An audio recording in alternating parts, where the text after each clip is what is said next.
Hello, everyone, and welcome to the Daily Morning Podcast. Talking about the yesterday's Indian market close, the Indian market closed on a higher note with Sensex and Nifty gaining 0.5% and 0.4% respectively. Both the indices touched new highs a day ahead of the RBI monetary policy meet outcome. Broader markets also gained with Nifty Small Cap 100 rising 0.5%, while Nifty Mid Cap 100 closed on a flatter note. If we talk about the top 5 gainers of Nifty 50, then HDFC Bank, Titan, Tech Mahindra, Eicher Motors and Asian Paints were the top 5 gainers. And ONGC, Adani Ports, Shriram Finance, BPCL and Bharti Airtel were the top 5 losers of Nifty 50 index.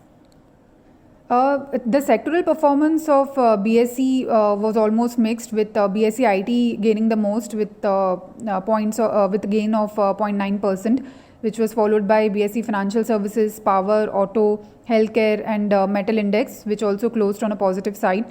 And BSE Telecommunication, Realty, FMCG, BSE Services and Oil and Gas Index closed on a lower side. With BSE Oil and Gas Index losing the most with a drop of 1.6%. In terms of the overall market breadth, then there were about 2,382 stocks that advanced, and against them around 1,465 stocks declined. About 134 stocks made 52-week highs, including names like ABB, Adani Power, Avenue Supermarts, Canara Bank, Force Motors, etc. And one stock made 52-week low, that was Dabur India Limited. On the fund flow side, both the FIIs and DIIs were net sellers yesterday to the tune of rupees 1,136.5 crores and 893.1 crores respectively. If we check the global market cues, then firstly talking about the US market cues, then the US market gave a negative closing with all the three key benchmark indices drifting lower by more than 1% each. The investors turned cautious ahead of the monthly US jobs report, which will be released in US today. Moreover, the cautious commentary from Fed officials over the interest rate outlook is also causing investors to stay on the sidelines. So that's the cues from US market. And most Asian markets are following the US market cues, and the trend of GIFT Nifty is also negative at present. So that suggests for a weak opening for Indian market today.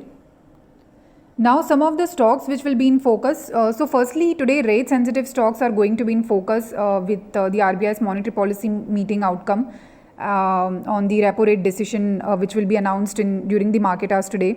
So rate sensitive sectors like BFSI, auto and real estate stocks will be in focus.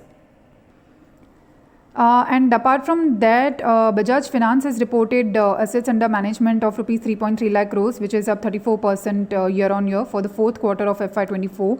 And deposits have grown 35% year on year to rupees 60,100 crores. So the update is positive for Bajaj Finance.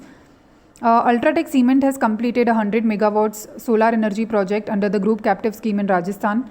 The company now has a capacity of 612 megawatts of renewable power and 278 megawatts of waste heat recovery systems. So the news is neutral to positive for Ultratech Cement and in short term, and positive over medium to long term for the company. Nestle India is also in focus. The National Consumer Dispute Redressal Commission has dismissed a complaint filed by the Department of Consumer Affairs on Maggi noodles in 2015. So this will lead to a positive reaction in the stock price of Nestle India.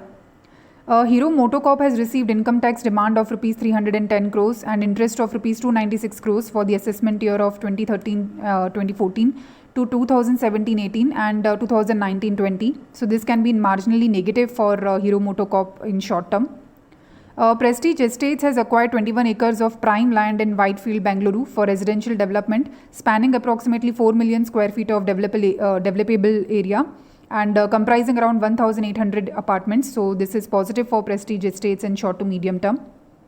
Sobai Limited has announced its fourth quarter business update, where the company has reported sales value of rupees 6,644 crores, which is up 28% year on year for the end of FY24. And average realization has stood at rupees 10,922 per square feet, which is up 19% year on year. The total sales value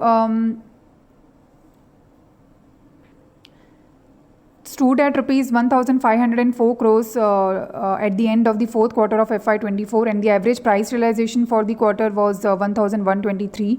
So positive updates from Sobha Limited.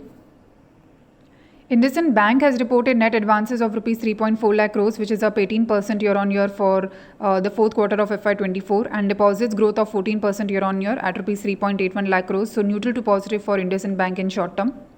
Grasim Industries has acquired a 26% stake in CleanMax Decimus, which is a special purpose vehicle for the generation and transmission of renewable energy, so neutral to positive for Grasim Industries in short to medium term.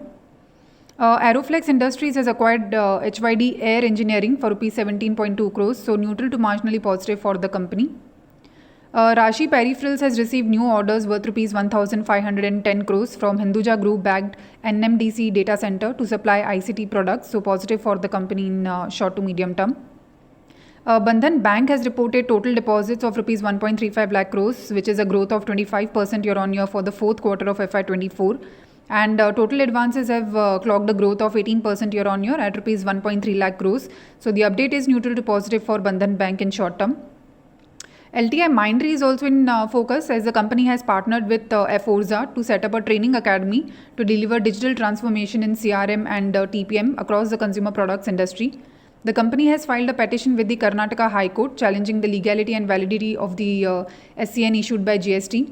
Also, the quantum of the claim is around 683 crores. So this particular news is neutral, and the partnership news will be positive for LTI Mindtree in short term. ESEF Small Finance Bank has reported a total deposits of rupees 19,868 crores, which is a growth of 35% year-on-year for the fourth quarter of FY24. And gross advances have grown 34% year-on-year at rupees 18,878 crores. And assets under management have stood at 19,765 crore rupees, which is a growth of 21% on a year-on-year basis. So overall positive update from ESAF Small Finance Bank as well. Canara Bank has outstanding bonds of rupees 41,640 crores as of 31st March. This is the number that the company has reported. So overall neutral for Canara Bank. Cello World has announced commissioning of the manufacturing facility in Rajasthan, so that will be positive for the company in medium to long term. United Spirits has bought a 15% stake in Inspired Hospitality for rupees 5.65 crores by subscribing to 3,494 compulsorily convertible preference shares. So this is a neutral news for United Spirits. And Sula Vineyards has approved the purchase of ND Wines for around 14 crores. So this will be neutral to marginally positive for the stock. Now, if we talk about some of the bulk deals, then in case of Aavas Financiers, Small Cap World Fund has sold 5.82 lakh shares, which is 0.73% of the stake at rupees 1,420.2 crores, 2 per share. KNR Rail Engineering, in case of that company, Gangavarapu Prasanath has sold 1.08 lakh shares, which is 0.56% of the stake at rupees 605.1 per share. And in case of Cupid, Cliff Trexim has sold 6.75 lakh shares, which is 5.06% of the stake at rupees 123 per share. Talking about the corporate actions for today, then only in case of ESAB India, today will be the X and record date for dividend. So only one corporate action is there for today. So this was all about the Daily Morning Podcast. Thank you everyone for listening. Investment in securities market are subject to market risks. Read all the related documents carefully before investing.